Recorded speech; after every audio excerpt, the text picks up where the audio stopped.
Bienvenidos, mi nombre es Luis Saldívar, estoy a cargo del curso de Teoría del Desarrollo en el Diplomado de Gobernabilidad y Administración Pública de la Escuela de Gobierno y Planificación de la Universidad de las Peruanas. Este video de introducción básicamente es para explicarles un poco de qué se trata este curso y para poder ahondar en la temática del desarrollo con el doctor Agustín de la Torre, que es el director de la escuela y también es expresidente del Centro de Planificación Estratégica del Perú. En todo caso, ¿qué cosa es el desarrollo? ¿Cuáles son los objetivos de este curso? En esta presentación, primero les voy a dar los objetivos del curso, que también lo van a poder encontrar en la guía didáctica que se encuentra en el campus virtual. Los objetivos del curso son, para empezar, conocer las ideas sobre el desarrollo en el debate público contemporáneo, que básicamente es poder que ustedes puedan identificar cuáles son las ideas del desarrollo que están detrás de cada una de las políticas públicas que normalmente están parte del debate. Distinguir cuáles son las visiones del desarrollo entre las visiones del desarrollo basadas en la economía, entre los economicistas, y las basadas en el desarrollo humano, que es la posición de que este diplomado está promoviendo. Además, queremos que ustedes puedan distinguir entre el rol del Estado y el rol del mercado en los procesos de desarrollo, entender el enfoque de capacidades en el desarrollo humano, especialmente basado en el trabajo de Amartya Sen, y conocer e interpretar los objetivos del desarrollo del milenio, que justamente acaba de salir un nuevo informe de desarrollo al año 2011 que estaremos discutiendo en este video. El temario del curso empieza por comenzar a interpretar las diferentes definiciones del desarrollo. Como tal vez algunos de ustedes saben, el desarrollo no es un concepto lineal, no es un concepto congelado en el tiempo, sino es un concepto de que se ha ido evolucionando con el tiempo, gracias a diferentes aportes de diferentes personas y a diferentes contextos políticos y económicos que han sucedido a lo largo del siglo XX y el principio del siglo XXI. Tenemos que, en este curso, entender las diferentes concepciones del bienestar como objetivo y subjetivo, lo cual quiere decir de que el bienestar, o es decir, el desarrollo mismo, no es algo de que simplemente se pueda entender de una sola forma. El bienestar subjetivo es cómo las personas se sienten respecto a lo que pueden ver a su alrededor. Una persona puede estar en una muy buena posición económica pero ser infeliz, y una persona puede estar en muy mala posición económica pero sin embargo sentirse feliz. La economía y el desarrollo son procesos que están muy ligados, pero no son exactamente lo mismo. Es decir, una persona que está en una área de desarrollo, de subdesarrollo, digamos, normalmente va a tener una concepción, digamos, negativa respecto al proceso que está a su alrededor. Pero eso no va a ser necesariamente así. En todo caso, tenemos que tener en consideración de que la economía sí va a estar muy relacionada a cómo la persona va subjetivamente a relacionarse con otros, pero no es determinante. En sí mismo nos importa de que el enfoque de capacidades, que es el enfoque que ahora está más relacionado al desarrollo humano y tiene mucho que ver con el concepto de libertad y el concepto de agencia. Es decir, es el concepto de que las personas sean parte del desarrollo como agentes activos y no pasivos. Ya no estamos considerando al proceso de desarrollo simplemente como las personas recibiendo ayuda del Estado, sino de que las personas amplíen sus oportunidades para ellos ser partes activos de su desarrollo. Asimismo, vamos a ver cuáles son las tendencias en el desarrollo humano. Con los datos y estadísticas de que se van desarrollando por las agencias internacionales, específicamente por el PNUD, nosotros vamos a poder ver de cómo el desarrollo ha ido acrecentándose, o va a ir expandiéndose alrededor en el mundo, y con casos específicos en el Perú. Por último, nosotros vamos a estar evaluando lo que es la globalización, que es el proceso más importante que tenemos en el mundo contemporáneo. La globalización tampoco es un concepto lineal, sobre todo se refiere a la expansión de la información y a la tecnología, pero también contiene sus riesgos, y entonces eso es algo que nosotros también tenemos que considerar. Aquí estoy con el doctor Agustín de la Torre, que es el director de la escuela y expresidente del CEPLAN, para comenzar a hablar en caso concreto en el Perú de cómo se ha comenzado a entender el desarrollo y qué es el trabajo que se dio aquí. Así que, Agustín, quiero agradecerte antes que nada la oportunidad de presentar este curso contigo y explicarnos un poco, pedirte que nos expliques un poco, ¿no? De cómo es de que empezó el desarrollo a ser entendido en el país y cómo se ha aplicado eso en el plan bicentenario que tú has dirigido, ¿no? Claro, sí, una de las motivaciones de la escuela es justamente en estas maestrías y diplomados explicar experiencias concretas que hemos dirigido, en las cuales muchos de los profesores que van a tener ustedes han participado directamente, o la propia responsabilidad pública. En el país se recrea un sistema nacional de planeamiento estratégico y se forma un centro nacional de planeamiento estratégico a partir del año 2008 como resultado de una de las políticas de Estado del Acuerdo Nacional. Y en ese sentido se trabajó desde el principio para formar un plan estratégico de desarrollo nacional cuyo horizonte es el año 2021, el bicentenario de la independencia. Y finalmente este plan se promulgó en junio del año pasado, un documento que acá lo tengo de 264 páginas. Ahora, en relación a lo que tiene que ver con el curso y la pregunta que se ha formulado, el tema fundamental inicial es partir de un enfoque del desarrollo, y eso obligaba y nos llevó a hacerlo así en el CEPLAN, a revisar los diferentes modelos de desarrollo, la historia, su aplicación práctica.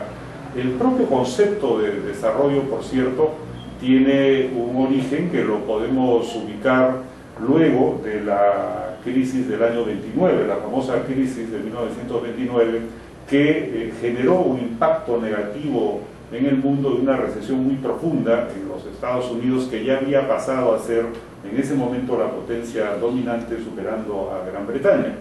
Y entonces empieza a discutir qué hacer frente a la crisis, ¿no? El presidente Roosevelt aplica políticas de intervención estatal, de regulación, de generación de empresas públicas para poder reactivar el empleo, y eso va generando entonces una teoría que la resume John Maynard Keynes en su famoso texto sobre la teoría general del empleo, el salario y el gobierno. Y Keynes lo que hace es señalar entonces que es importante para incentivar la demanda generar una intervención y una regulación desde el Estado. Pero con posterioridad hay dos economistas, uno británico y el otro norteamericano, que elaboran el primer modelo de crecimiento y desarrollo justamente para darle continuidad a lo que Keynes había propuesto para una solución inmediata. Entonces aparece el modelo de Harrod y de Domar, ¿no?, que son los dos economistas a los que me refiero. Y lo que hacen ellos es matematizar una propuesta para vincular los diferentes factores del crecimiento, es decir, el capital, el trabajo, la productividad, la inversión, el ahorro, y van analizando cómo es que estos deben generar un equilibrio para permitir un desarrollo, por cierto, equilibrado, un crecimiento adecuado que beneficie al conjunto de la sociedad. Y se inicia entonces esta discusión sobre el desarrollo, sobre sus modelos y sus propuestas, que ha continuado en el tiempo, ¿no? Y este es uno de los elementos, digamos, que convoca a los economistas, y luego ya crecientemente se ha convertido en una tarea multidisciplinaria, a quienes están interesados en ver cómo las sociedades avanzan y satisfacen necesidades básicas, ¿no? Es por esa época que comienza a hablar de la teoría de la modernidad, ¿no? Claro, y en el caso, digamos, latinoamericano, hay un avance muy importante, un aporte propio, que es el que se genera a partir de la Comisión Económica para América Latina, que preside Raúl Prebisch, un economista argentino de mucha solera, muy bien preparado, quien propuso para América Latina un modelo de industrialización que tenía como base la idea de ir sustituyendo las importaciones que provenían de los países avanzados, de los países centrales, a fin de que América Latina pueda entrar por ese camino de industrialización y no estar solamente como una zona productora de recursos naturales, porque en la apreciación de los economistas de ese tiempo, el intercambio o los términos de intercambio se deterioraban en favor de los productos manufacturados, y por esa época, lo que duró muchas décadas, ahora más bien el resultado es el contrario, los precios de los minerales, de los hidrocarburos tenían una creciente tendencia a la baja, mientras los productos manufacturados iban subiendo cada vez más de precio. Entonces ese deterioro debía ser suplido, reemplazado, ¿no?, con esta producción de una industrialización que sustituye estas importaciones. Este modelo de la CEPAL, de la Comisión Económica para América Latina, se mantuvo vigente por lo menos 25 años, ¿no? Y generó lo que se llamó en América Latina el desarrollismo, ¿no? Del cual muchos de nuestros países fueron tributarios y modelos en ello, en particular Brasil, Argentina, México, ¿no? Y nuestro país también intentó desde los años 50 entrar en ese proceso, aunque con dificultades. ¿Por qué crees que no se logró hacerlo con efectividad? ¿O por qué ese proceso no llegó a tener un mejor desarrollo? Porque creo que se partía de bases distintas, es decir, habían velocidades diferentes, y por otro lado había esta idea de que nuestros países podían alcanzar con relativa rapidez el proceso de industrialización que había llevado, en el caso de los Estados Unidos o de Europa, más de siglo y medio, ¿no? Desde comienzos de la Revolución Industrial. Entonces aquí teníamos países donde no se había producido esa revolución industrial, donde los procesos políticos también eran bastante turbios, por decirlo menos, dictaduras, un escaso nivel democrático y poco debate alrededor de las propuestas que se generaban en el manejo de las sociedades. Y por otro lado, todo esto tuvo un primer campanazo de alerta más bien en los años 70, cuando sube por de pronto los precios del petróleo y los recursos naturales en ese caso empiezan a ser revalorados, ¿no?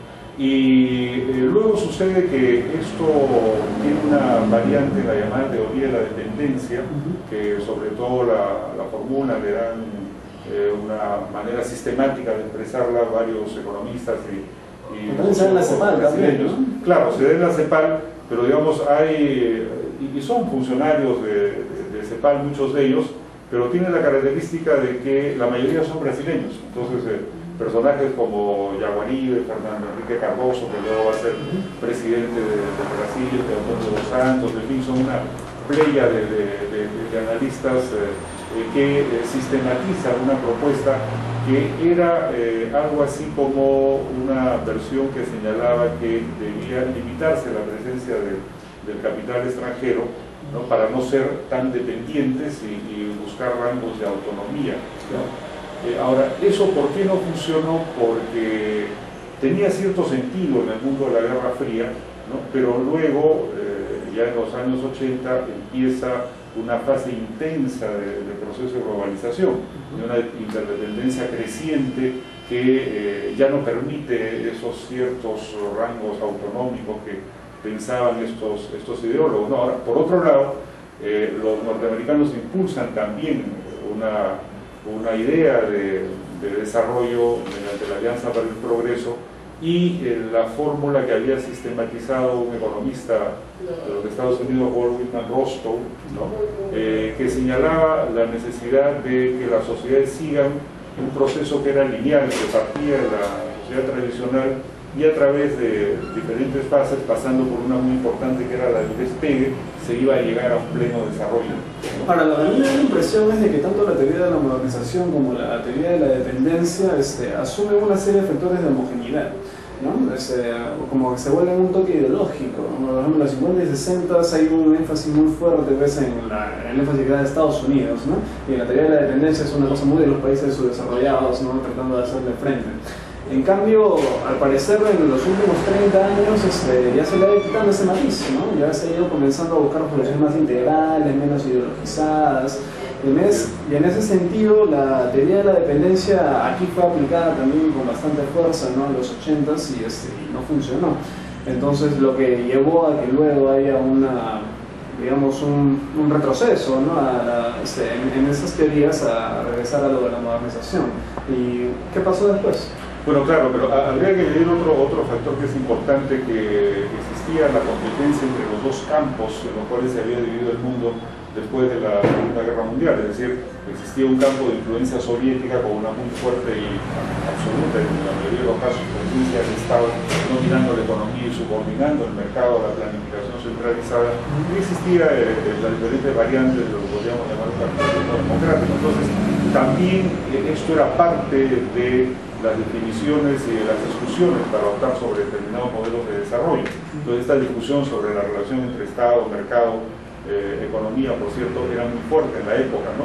Ahora, ¿qué pasó después? Que el proceso de globalización empieza a acentuarse, ¿no? Entonces hay una situación donde la interdependencia entre los países se hace muy fuerte y donde además se verifica que no había que quedarse exclusivamente en las propuestas de corte económico, porque estas dejaban sin atender problemas fundamentales para la sociedad, ¿no es cierto? Y eso fue lo que llevó a una nueva reflexión donde tienen un papel muy importante economistas asiáticos, en particular estudiosos provenientes de la India, de Pakistán, que estaban trabajando en organismos internacionales o eran profesores en universidades europeas, sobre todo en universidades inglesas, y entre ellos uno de los que destaca, por cierto acompañado de todo un equipo, es Amartya Sen, y se empieza a reconceptualizar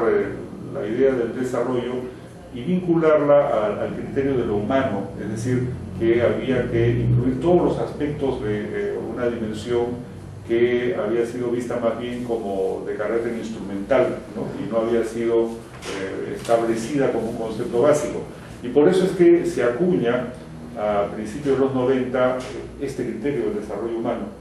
Y luego Amartya Sen, que es el que ha tenido de alguna manera la vanguardia en este tipo de preocupación, la vanguardia intelectual, el desarrollo del pensamiento más importante, señala que hay que entender el desarrollo desde el punto de vista de un criterio integral, ¿no? Y acaba definiéndolo como sinónimo de libertad, o sea, hay que entender el desarrollo como libertad y a su vez la libertad como el conjunto de condiciones políticas, económicas, sociales, medioambientales, culturales, que permiten la plena expresión de las capacidades humanas. Concepto que a la vez está un tanto relacionado con las 4 libertades de Roosevelt, ¿no? Exactamente, exactamente. El criterio de vincular economía y política, entonces, mediante los conceptos de democracia y libertad, aparece ya como algo que renueva todo el pensamiento y toda la formulación de propuestas sobre el desarrollo, ¿no? Claro. En todo caso, Amartya Sen escribe desarrollo con libertades, habla de la expansión de las capacidades de la persona. ¿Qué cosas se entiende por capacidades? Porque capacidades puede ser un concepto bastante amplio también, ¿no? Entonces yo veo de que es problemático a veces para la ejecución de políticas públicas, que es lo que le debe importar a los estudiantes de este diplomado. ¿Qué cosas se entiende por capacidades, ¿no? Porque lo que a nosotros nos interesa es de que con este curso el alumno pueda tener herramientas para el desarrollo de políticas públicas, ¿no? Entonces, cuando Amartya Sen habla de libertad no va a ser política pública. ¿Cómo se aplica eso a la hora de políticas públicas? ¿Cómo se ha aplicado en el plan bicentenario? Bueno, justamente esa es una de las preocupaciones. ¿Cómo hicimos nosotros una traducción a nuestra realidad, ¿no? Tanto el criterio mismo en general de desarrollo humano, el desarrollo de capacidades, y lo que señalamos es que había que entender entonces determinados ejes que articulen a su vez una serie de objetivos nacionales, de objetivos específicos, de prioridades, de acciones estratégicas, de líneas de política, y que aterricen en metas y en programas para poder llegar a esas metas, ¿no?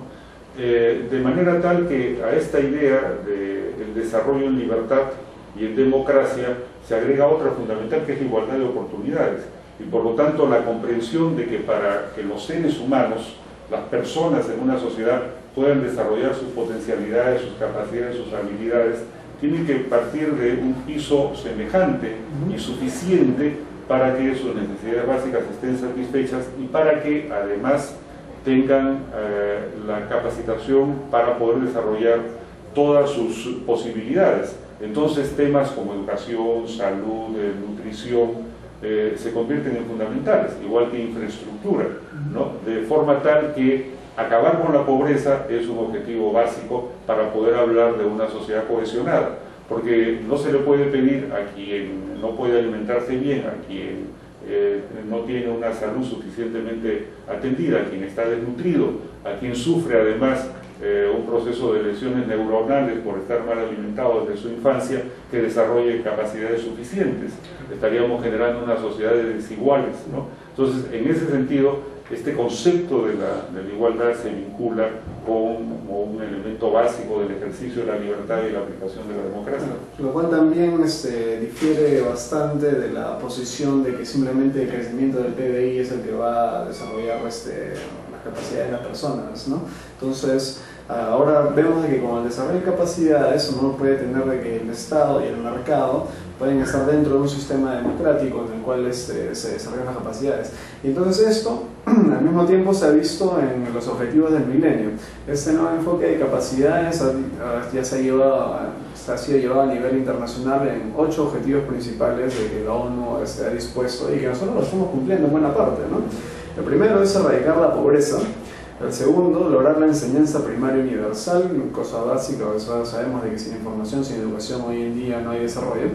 Promover la igualdad de género, que es una perspectiva que también ha crecido bastante en las últimas décadas, ¿no? Sobre todo a partir de los 70, ¿no? Que ya se ha comenzado a hablar fuerte el tema de género, ¿no? De reducir las brechas. Reducir la mortalidad infantil, que es un tema que a veces no se habla mucho en las noticias, pero sigue siendo una constante bastante fuerte. Mejorar la salud materna, que es otro tema de que a veces, y se lo digo acá a todos los participantes del diplomado, son temas de que no están en agenda normalmente, no son temas de Estado, son temas de que aquí estamos impulsando bastante, son temas que están en el plan bicentenario, por ejemplo, pero no son temas de que la noticia se estén revolviendo todo el tiempo, ¿no? Combatir el VIH-Sida, paludismo, entre otras. Porque tú tienes los datos de cómo vamos aquí en VIH-Sida, en el paludismo. Sí, yo creo que, digamos, en el caso del VIH-Sida eso está relativamente controlado. Evidentemente que ha habido campañas profilácticas, campañas de salud bastante fuertes, porque en algún momento se temió que fuese una especie de pandemia de dimensiones catastróficas, universales, ¿no? Que acabaron un poco menos que con la humanidad. Felizmente que esto se ha ido aislando de alguna forma, se ha ido focalizando, ¿no? Y entiendo que la cifra se mantiene bastante estable, ¿no?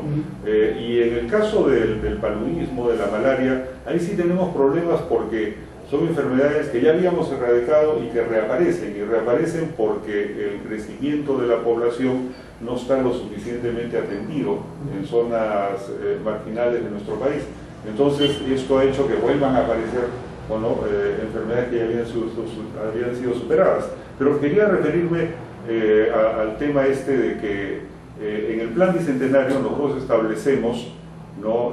Metas para el año 2021 y, por cierto, hacemos un diagnóstico, y ese diagnóstico ha resultado muy importante que tienen que ver con los objetivos del milenio, que hemos avanzado de manera significativa en la reducción de la pobreza, ¿no? Del 54% del año 2000 estamos al 2011 en el 28%, y esa es una cifra muy significativa. Y de ese 28%, el 80% se ha reducido en los últimos 5 años, ¿no? Lo cual además nos debe llevar a superar un debate ahí a veces excesivo, ¿no? Entre que una cosa es crecimiento y otra cosa es desarrollo. Pero finalmente son sinónimos, ¿no? De lo que se trata es que ese crecimiento y ese desarrollo se den en condiciones tales que vayan generando una sociedad cohesionada. ¿Qué significa una sociedad cohesionada? Aquella donde la igualdad de oportunidades va cerrando las brechas de forma tal que tanto la provisión de bienes preferentes públicos, ¿no? Como la propia iniciativa privada no se diferencien abiertamente ni privilegien a quien tiene más recursos, ¿no? Sino que el Estado vaya incentivando y homogenizando la posibilidad de desarrollo del conjunto. Ese argumento normalmente es repetido al lado del argumento de que en el Perú, como es desigual, el crecimiento no importa, pero la desigualdad también se está reduciendo, ¿no? O sea, es algo de que a veces es una dicotomía no existente, ¿no? Claro, pero ahí, si me permites un apunte, creo que hay que evitar los falsos debates, ¿no? Porque si no hay inversión, no hay crecimiento, y si no hay inversión y crecimiento, entonces no hay cómo crear empleo. Por lo tanto, se necesita, y justamente ese fue el debate al cual nos referíamos al principio, que llevó a estos economistas Harrod y Loman sobre la experiencia de una depresión muy profunda en la economía norteamericana y en la economía mundial de los años 40, elaborar su famoso modelo, que luego se ha ido corrigiendo, en fin, y que tiene el aporte de señalar que capital, trabajo, inversión, ahorro, productividad están vinculados, ¿no? Y es lo que ahora, en términos más actuales y más globales, diríamos, la relación Estado, sociedad, mercado, es fundamental establecerla de manera equilibrada. Y todo este debate también digamos que se enmarca en el séptimo objetivo de desarrollo del milenio, que es garantizar la sostenibilidad del medio ambiente, ¿no? Porque de hecho en los últimos años ha habido un debate bastante fuerte sobre el medio ambiente. Quisiera saber cómo en el plan bicentenario ha sido llevado ese debate, cómo lo han abordado. Bueno, nosotros asumimos, y es uno de los ejes, el concepto del desarrollo sostenible, ¿no? Este es un concepto muy rico, sumamente importante, porque lo que supone es que toda intervención sobre el planeta tiene que darse en condiciones tales que resguarde la posibilidad de su reproducción en función de las siguientes generaciones, y por lo tanto que no se agoten los recursos, no se depreden los recursos, mejor dicho, ¿no? Al extremo que las próximas generaciones queden empobrecidas en su posibilidad de conseguirlos, y que, por cierto, la sociedad pueda generar políticas que hagan que las condiciones generales de vida sean cada vez mejores y que no empeoren en función del excesivo provecho que pueda sacar una generación precedente. Entonces, esta idea del desarrollo sostenible está en el eje que define las políticas que nosotros planteamos en el plan bicentenario, ¿no? Claro, entonces tenemos que el desarrollo tiene que ser sostenible, pero al mismo tiempo en el octavo y último objetivo del milenio es fomentar una asociación mundial para el desarrollo. Es decir, de que esa misma concepción de sostenibilidad tiene que ser mundial, ¿no? Porque si no, no sirve de nada, ¿no? Porque hay veces que quieren, por ejemplo, aquí en Latinoamérica decirnos de que no explotemos recursos naturales cuando China lo hace pues a niveles increíbles, y ¿no? todos los países avanzados lo siguen haciendo. Y lo tienen que hacer también, ¿no? Claro. Entonces, pero ¿cómo tú crees de que se articula esto a nivel mundial? El desarrollo hacia donde vamos, ¿podemos hablar de que hay ya una alianza mundial por el desarrollo o todavía estamos hablando en camino? Bueno, yo creo que hay un avance muy importante, porque desde 1945 con la Fundación de Naciones Unidas y 1948 con la Declaración Universal de Derechos Humanos, el mundo o la civilización en general ha dado un paso sustancial precisamente para reflexionar y ver cómo salir de los horrores de las dos guerras mundiales con las que empezó el siglo XX, ¿no? Y por primera vez en la historia se están fijando objetivos generales a través de una serie de mecanismos dentro de los cuales están las diferentes agencias de Naciones Unidas y estos objetivos del milenio, ¿no? El año 2000 los países que integran las Naciones Unidas, que son prácticamente todos los que están o existen sobre el planeta, aprueban una declaración del milenio, cuyos objetivos son estos 8 que has estado repasando, y donde el primero es esta erradicación de la pobreza extrema, ¿no? Entonces es la primera vez en la historia de la civilización que hay un acuerdo planetario de esta dimensión, ¿no? Y se ha venido avanzando de manera muy significativa, y hay mecanismos, hay instrumentos que Naciones Unidas y todos los países que formamos parte de ella se han comprometido a aplicar y a respetar, y justamente hay en ese sentido un cumplimiento bastante importante de parte del Perú, ¿no? Sobre todo porque finalmente, y quería empatar este análisis, el gran concepto que aporta Amartya Sen desde los años 90 y que adopta el Programa de Naciones Unidas para el Desarrollo es este índice de desarrollo humano, ¿no es cierto? O sea, donde ya no hay, mejor dicho, el desarrollo humano y la forma de medirlo a través de este índice, de este IDH, donde aparte de lo económico y la distribución el producto entre la población, que era la tradicional manera de clasificar hasta los 90 los países, se añaden los conceptos de educación, de esperanza de vida, ¿no? Con diferentes variantes cada uno de ellos, y esto entonces nos permite tener algo medible que es mucho más avanzado, mucho más integral que solamente el análisis del per cápita, de dividir el producto entre la cantidad de habitantes que tiene un país, ¿no? Y esto ha permitido, ahora se le ha agregado además el índice de desigualdad, y esto ha permitido que haya una calificación de los países desde el año 90, donde el Perú ha venido avanzando de manera significativa, ¿no? Estaba en el puesto 63, baja algunos puestos cuando se aplica el índice de desigualdad, que recién se está aplicando desde el año anterior, pues desde este documento que se refiere al 2011, pero en general eso sucede también con países semejantes, sobre todo en el área latinoamericana, ¿no? Y establece un rango de países de desarrollo muy alto, países de desarrollo alto, países de desarrollo medio y países de desarrollo bajo, 4 categorías. El Perú, a raíz de, bueno, son datos que establece Naciones Unidas, a raíz de que ha superado ya la barrera de los $5.000 de per cápita, ¿no? Ha pasado a un rango de desarrollo alto, y que incluye también, por supuesto, una mayor esperanza de vida y una mejor preparación, o por lo menos una universalización de la educación, ¿no? Lo cual no quita, por cierto, que todavía tengamos ahí mucho por hacer. Y además, $5.000 más los otros indicadores, estar en el puesto 80 ahora, significa que todavía tenemos mucho por hacer, ¿no? También vamos a pensar en cómo estarán países en África también, claro, ¿no? Que están claro. Nosotros de alguna manera estamos a mitad de tabla, si se quiere, pero comparativamente en relación a lo que estábamos en los años 90 hemos avanzado significativamente, ¿no? Hemos avanzado en promedio entre 20 y 30 puestos, lo cual de hecho significa que hemos progresado en cifras muy significativas, ¿no? Incluso estamos alcanzando ya la mayor parte de los objetivos del milenio. ¿No? Ya me sorprendí hace un par de años de que habíamos cumplido el objetivo del milenio de cantidad de árboles plantados, ¿no? No fue noticia en ninguna parte, ¿no? Pero aquí en el Perú habíamos plantado tantos árboles como se había planeado, ¿no? Interesante. En todo caso, participantes del diplomado, quisiera que con esas nociones que vamos a profundizar en la clase del fin de semana, nosotros entendamos que el concepto de desarrollo va a ser aplicado a políticas públicas de una manera integral y que entiendan el proceso por el que ya andamos, ¿no? No se trata de inventar la pólvora cada 5 años, ¿no? Eso es algo de que nosotros siempre nos han repetido desde chicos. Pero eso es algo concreto. Las políticas de Estado son políticas a largo plazo, que están enmarcadas en un contexto internacional y es cosas que tenemos que entender, cosas que nosotros podemos aplicar nuestra sapiencia y nuestra experiencia profesional en las cosas concretas para el desarrollo de nuestro país. Muchas gracias y gracias, Agustín. Gracias también.